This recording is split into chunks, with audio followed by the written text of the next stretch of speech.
You ask Tiger to calculate. This deals with linear inequalities with one unknown. The final result is x smaller than -1. Let's solve it step by step. Group all constants on the right side of the inequality. Subtract 10 from both sides.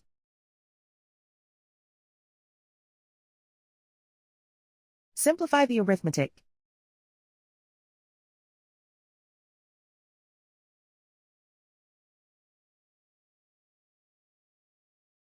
Isolate the x. Divide both sides by -5.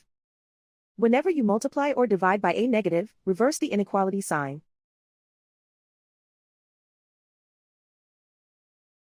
Cancel out the negatives.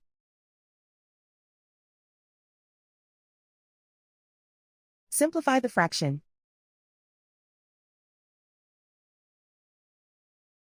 Move the negative sign from the denominator to the numerator.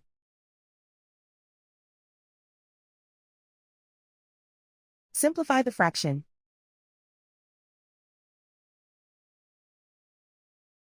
Plot the solution on a coordinate grid.